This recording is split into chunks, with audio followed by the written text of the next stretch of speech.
dhe në vushtri që e kemi përcjell deri tash dhe do ta përcjellim gjatë gjithë ditës, po shfrytëzoj të drejtën me votu me kusht. Tash po nisim, po shohim se çysh ka procedura e cila gjithashtu nuk është që dallon edhe aq shumë prej procesit të rregullt në qendra të rregullta, megjithatë do të përcjellim bashkë se si shkon. Përshëndetje, a jeni lodhur si jeni? Po. Në rregull, vazhdo. Okej. Po vazhdojmë te pjesa tjetër. A jeni lodhur si jeni?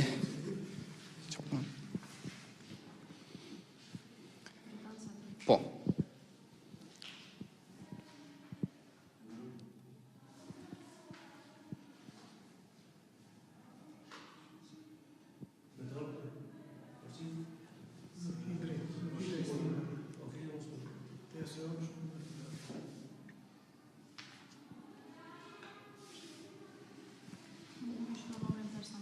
Okej.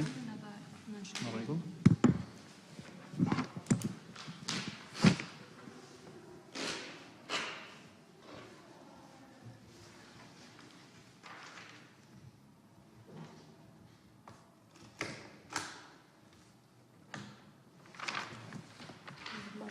Atëherë, për dallim nga e rregullta, procesi i rregullt, të duhet që një fletor të shkruhet numri personal, emri mbi emrin dhe nënshkrimi i atij qytetarit që voton pra me kusht, teksa te pjesa tjetër marrim edhe flet votimin për të shkuar më pas edhe për të votuar.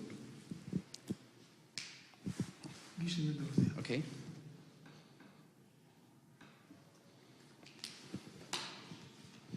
Faleminderit.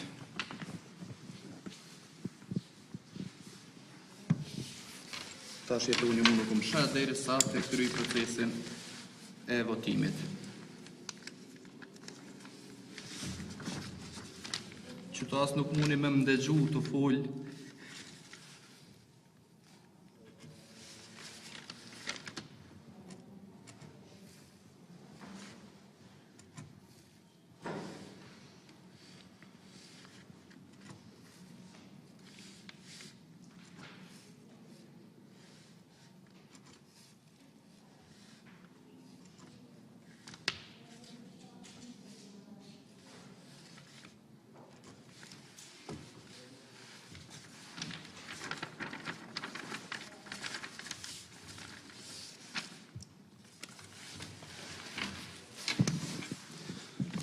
Atëherë, pasi që e kemi mbush flet votimin, e fusim në zarf, a duhet edhe një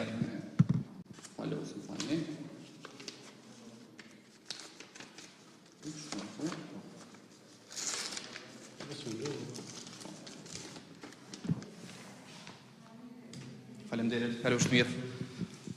Kështu edhe shkoi procesi pra i votimit me kusht që nuk është se dallon shumë nga procesi i rregullt, megjithatë edhe ne si qytetarë kryetëm një obligim mjaft rëndësishëm, me nga këtu ftojmë edhe qytetarët tjerë që sa më shumë të dalin për të votuar, por para se me mbyll këtë lidhje, po duam me pasi që ka pas ankesa në disa vende rreth ngjyrës se vendosur pra në Gjesht, nëse mund të fshihet ose jo, unë po provoj, po e shoh dhe është shumë e vështirë që ngjyra me u largu me njëherë dhe kjo është një lloj dëshmie që një qytetar pra të mos mund ta keq përdorur të drejtën e votimit ose të votoj 2 herë. Pra ngjyra në këtë qendër, si është qendër me kusht, nuk është vështirë të largohet nga gishti me njëherë. Kaq nga kjo lidhje. Faleminderit shumë drejton për këtë demonstrim gjatë procesit të votimit. Pra nuk është që po dallon shumë procesi i votimit me kusht, vlen teksohet që veç nga një qendër është e votimit me kusht në secilën komunë ku qytetarët si puna e drejtonit kanë mundësi që të drejtohen nëse kanë pamundur të shkojnë tek qendra e rregullt e votimit. Do shkojmë tani në Zhegër, atje ku raporton Ardiana Jashari për mbarvajtjen e procesit dhe nëse ka situata është raportuar për një incident, na e konfirmon ajo vetë me drejtorin e shkollës.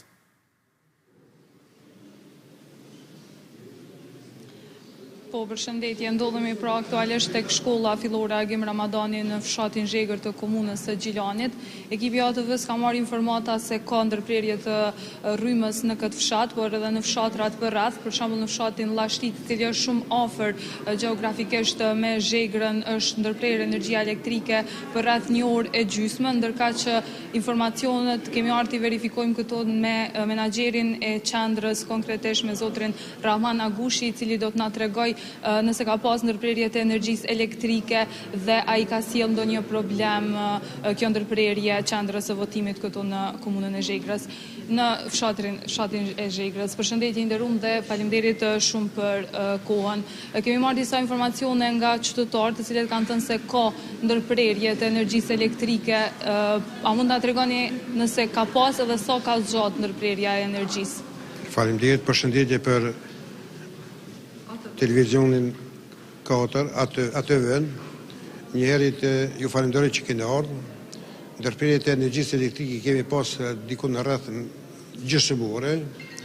Gjithçka ka shku procesi deri tash në rregull. Diku në rreth në ora 11 rreth 9% kanë votuar sot.